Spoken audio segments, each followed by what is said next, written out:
let's start with a meditation. If you are in a place where it is appropriate for you to do so, go ahead and close your eyes and begin to take some slow, long, deep, relaxing breaths in through your nose and out through your mouth. With every inhale, feel more light entering your body, and with every exhale, you feel like gravity is just taking all tension and anything you do not want. Breathing in peace and light, and exhaling as you just drop away everything that you do not want. We picture ourselves on top of a beautiful mountain in the center of a circular grove of trees. In the center of this circle, a bonfire blazes forth, lighting us and the grove up with a sacred golden light.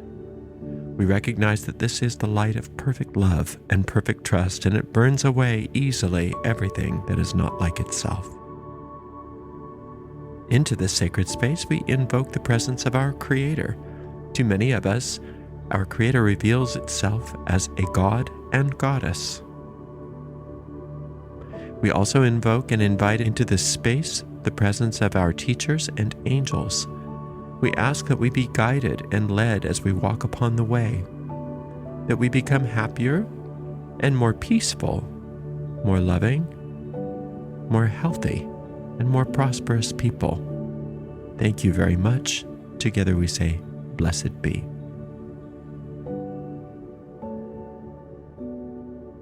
It's a very complicated world out there, or at least it appears to be.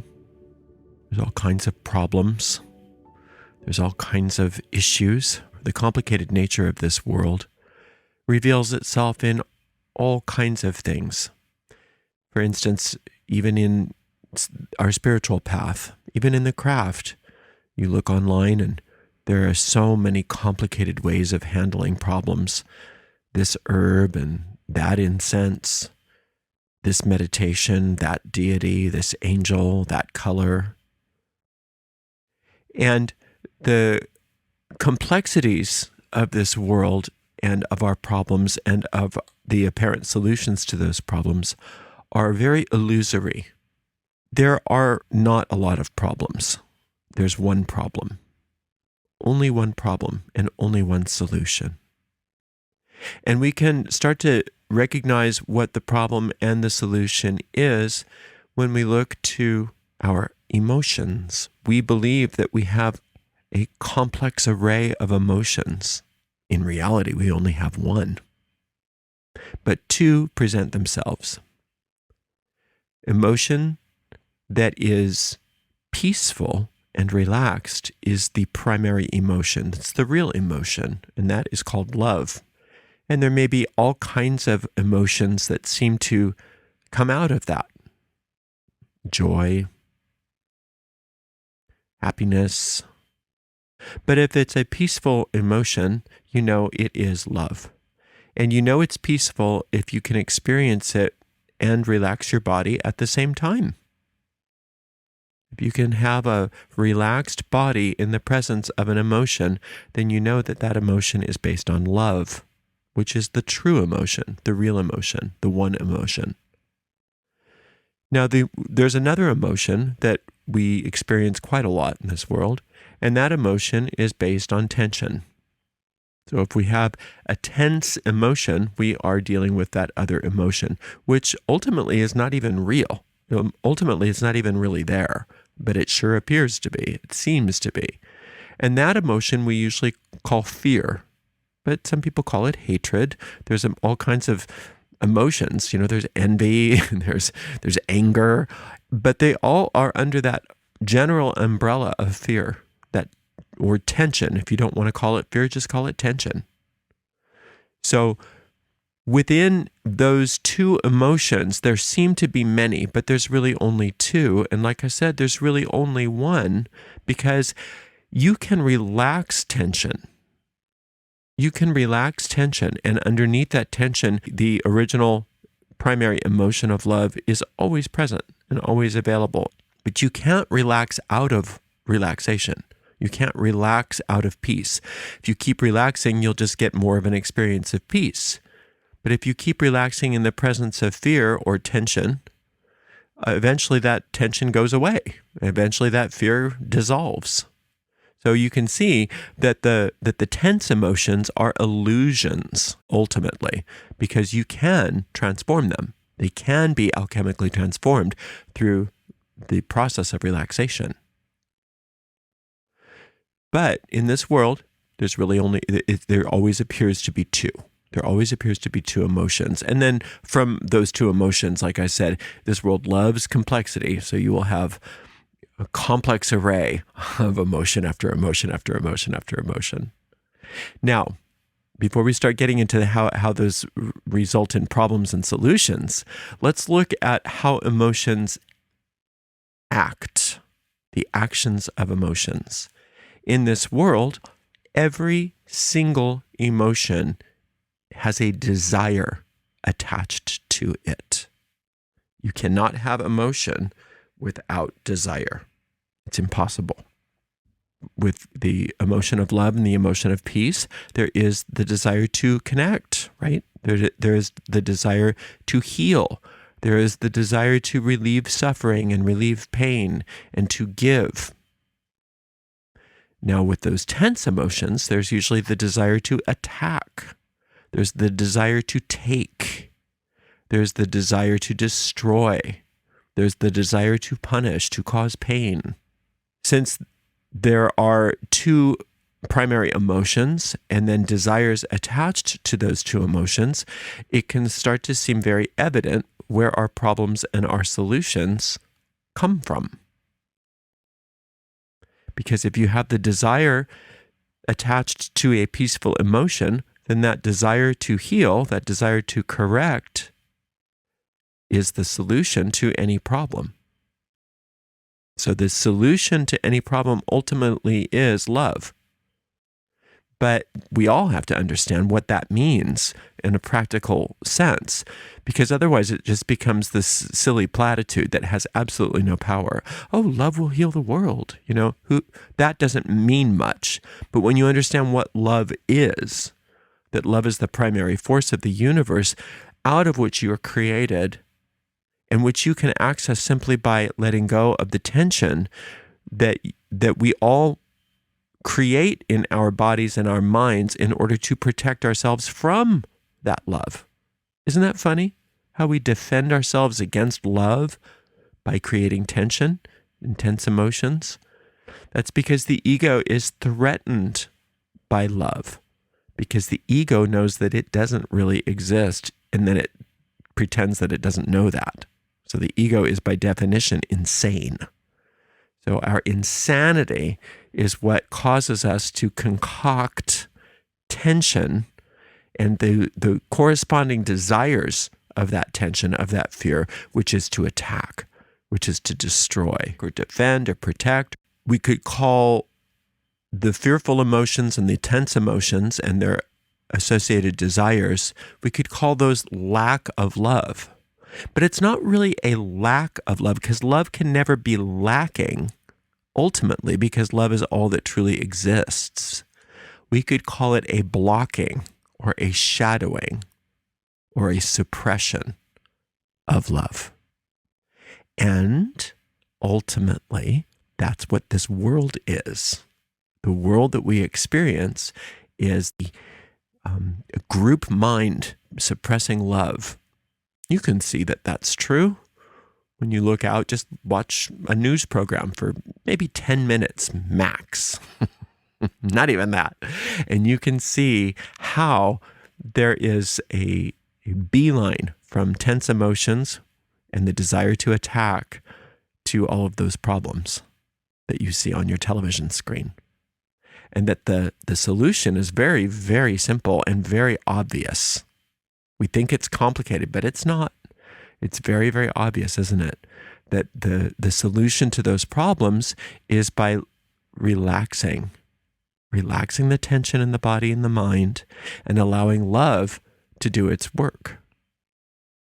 If you think about love as the primary creative force of all the universe, out of which everything is created, including you, love is also an intelligence that knows how to heal and correct. And that's why it always has the desire attached to it to heal and to correct. And you know that's true. When you're relaxed and loving and compassionate and you see somebody suffering, your first response is, I want to help. I want to help, right?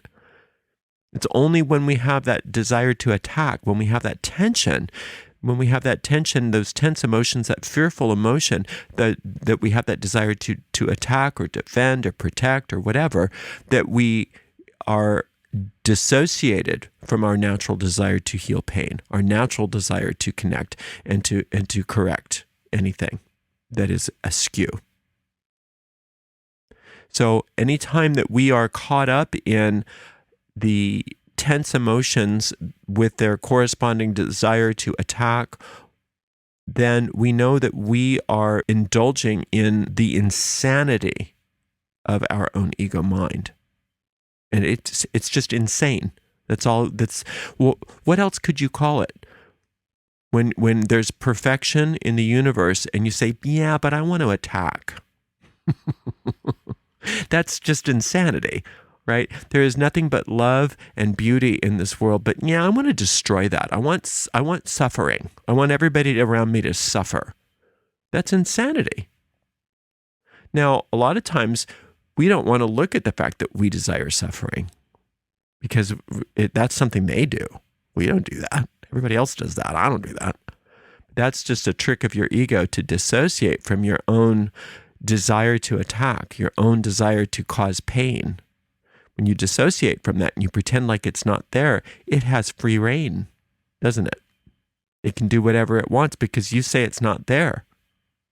When in reality, we're very, very, very involved in the problems of this world. Don't we get mad and upset when we see injustice in the world, and then we think that we're justified in our desire to cause harm or to want destruction or to see annihilation in those people just because we are perceiving them as the enemy? We are perceiving them as the bad one? Look at some of the world leaders that have such unconscionable behavior. And what our natural response a lot of times is, yeah, but we need to destroy that. We need to destroy those people.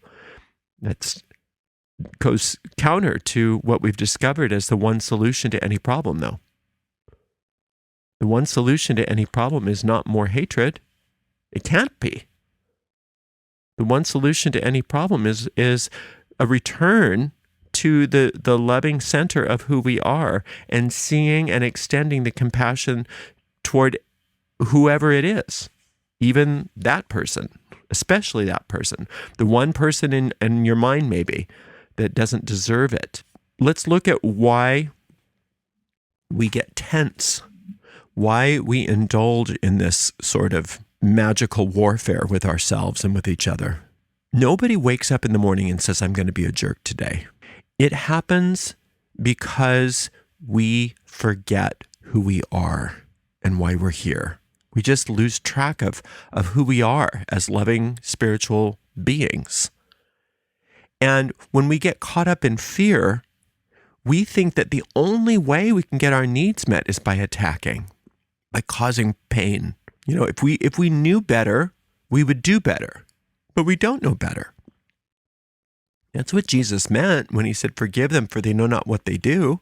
It doesn't mean forgive them because they're so bad. That meant they literally don't know what they're doing, or they wouldn't be doing it. They think they're getting their needs met, but they're not. And that's exactly what happens with us. We think we're getting our needs met, but we're not. And what we get is more and more mired in the illusion. When somebody is attacking us or attacking another person, it is ultimately their way of asking for help. As crazy as that might sound, it's the truth. It's the bottom line truth. If they knew another way to ask for help, they'd use it. But if somebody's only way of asking for help is by causing pain, and we respond to that with more attack, what that does is it reinforces their belief that that's the only way they can get their needs met. because then it becomes attack, counterattack, attack, counterattack, attack, counterattack. But if for just a moment we can recognize that their unconscionable behavior is a radical cry that they need some help, then we can respond to it differently. And then we can say, I'm here as a healer, not as an attacker. And so what can we do? We can relax. We can relax our body. We can relax our mind. And we can tune into the power of love, which is the ultimate power of the universe. It's not a wimpy power. It's a fierce power. And say, I want healing here.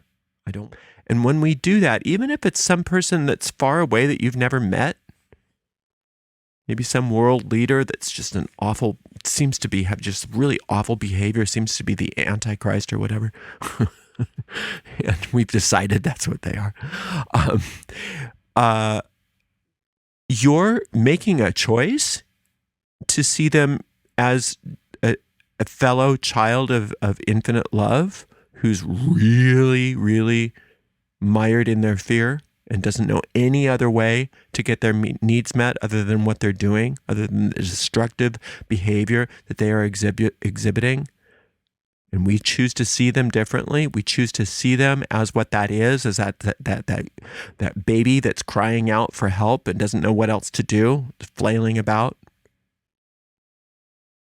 When we do that, when we get in touch with that love, we have allowed ourselves to be part of the healing of the world in that moment.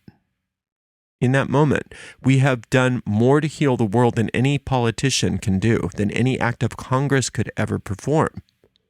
Because we're going right straight to the source of all power, which is love. That is the source of all power, not fear, not anger. Those are not real power. Those are pseudo powers. So the exercise that I sometimes give in order to speed up the healing of the earth is to go and watch TV or read a newspaper or open up a magazine or go on YouTube or whatever. When you find that person that really gets your goat, relax your body, relax your mind, and say, so-and-so, I love you, and I sincerely wish you all the blessings of life. You say that out loud if you can. If not, just do it in your mind. So-and-so, by name, I love you, and I sincerely wish you all the blessings of life.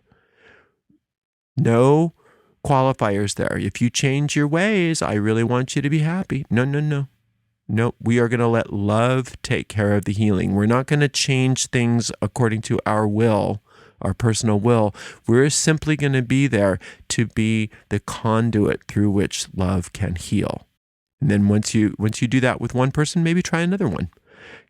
You can take 5, 10, 20 minutes a day and literally start healing the world.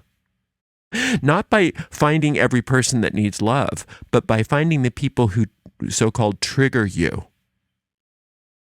And then what you're doing is you're healing within your own mind. And remember, all minds are joined. So when in the Psalms it says, the meek shall inherit the earth, what is the earth? The earth is any circumstance, anything going on. And what is the meek? The meek is not the weak. The meek is the peaceful. The meek is the magical adept. So anything in your life that is causing you problems, that's physical problems, that's the earth, right? And you want to inherit that earth. You want to inherit that experience. You want to be the master of that experience. How do you do that?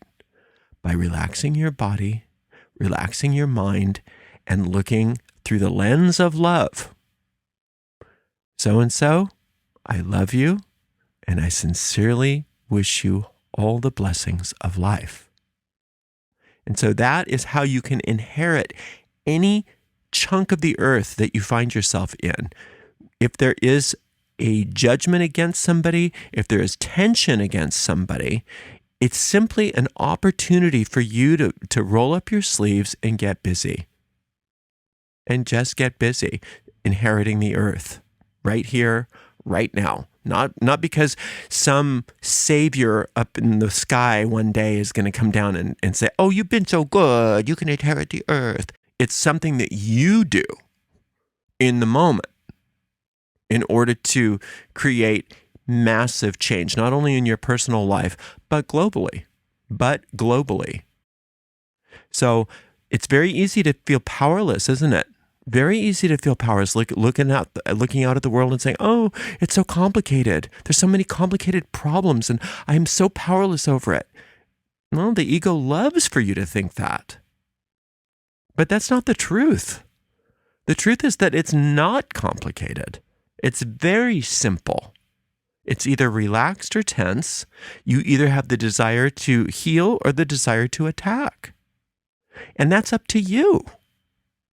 And so in the moment when you desire to attack, especially even if it's just in your mind, thinking, like how bad this person is, even though you're justified in those thoughts from your own mind because of their horrible behavior, you have an opportunity to heal yourself, heal that person, and heal the whole world. That's how much power you have. And you have one opportunity after the next, after the next, after the next. And it's up to you how much healing you would like to contribute to the world. And so a lot of times I will, find myself in a position where I think, nothing ever is going to heal this world. It's going to get worse and it's going to get worse. And my inner teacher, my inner guide always likes to pop in and say, or you could get busy. That doesn't mean that we condone their behavior. That doesn't mean that we don't vote them out of office. It doesn't mean that we don't get a restraining order if we need it. It doesn't mean any of those things. Absolutely. That is neither here nor there. Those kinds of things sometimes need to happen. Sometimes you need to cut ties. Sometimes you need to do things in the physical world to take care of yourself. Absolutely. We're not talking about that. We're talking about what we're doing with our minds and our emotions. You can take the scissors away from the baby without hating the baby. And that's exactly what we do when we do things like restraining orders and voting people out of office and putting people into prison and things like that. You're taking the scissors away from the baby so they can't hurt themselves or other people. But that doesn't mean that we do that with vengeance. We do that, and at the same time, we allow ourselves to relax our bodies and mind, connect with the infinite love that is inside of us, and sincerely wish them all the blessings of life. That opening, that compassion that you have for those people that perpetrate so much of the hatred and violence in this world is what we need. That's what we need. Everybody else can continue bitching and moaning all the time. It does not do any good. What does do a lot of good is exactly what we've been talking about today. So I invite you to take one person every day for the next week that you have a lot of judgment against and sincerely wish them all the blessings of life. Sincerely do that. Get involved with that peaceful emotion and turn that desire to attack into a desire to love. And see if you don't notice a big shift in your own life and in your own problems, and maybe even in the world itself. Thank you so much for spending some time with me today. I so appreciate you. Until next time, blessed be.